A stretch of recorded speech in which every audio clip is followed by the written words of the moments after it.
A lot of people hear Jesus give Peter the keys in Matthew 16 and think it came out of nowhere. Like Jesus just randomly created a brand new idea.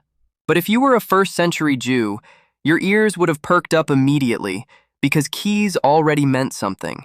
In the Old Testament, in Isaiah 22, there's a man named Shebna who holds an official position in the kingdom of David.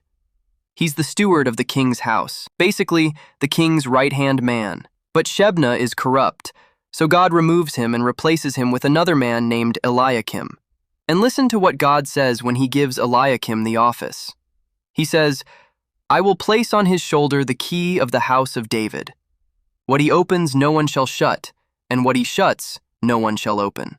That's not poetic language, that's a job description. The key wasn't symbolic in a vague way, it meant real authority.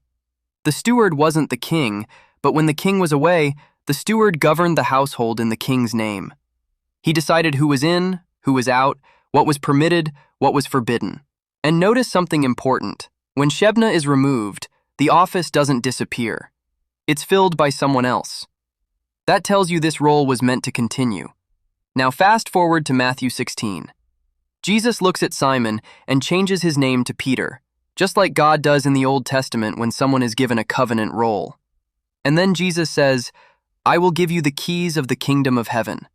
Whatever you bind on earth shall be bound in heaven, and whatever you loose on earth shall be loosed in heaven." That language is not new. It's straight out of the Old Testament royal court. Keys, binding, loosing, authority that heaven itself recognizes. Jesus is the son of David. He's restoring the Davidic kingdom. And just like the kingdom of David had a king and a steward, the kingdom of Christ has a king who ascends to heaven and a steward who governs on earth. The keys don't mean Peter replaces Jesus. They mean Peter governs in Jesus' name while the king is away, guarding the household, preserving unity, making real authoritative decisions so the kingdom doesn't fall into chaos. Jesus didn't give everyone keys. He gave them to one person, the same way the Davidic king did. Not because Peter was perfect, but because a kingdom needs order. Without keys, you don't have a kingdom. You just have warring tribes, separate groups, each doing what seems right to them, with no shared beliefs or authority to hold them together.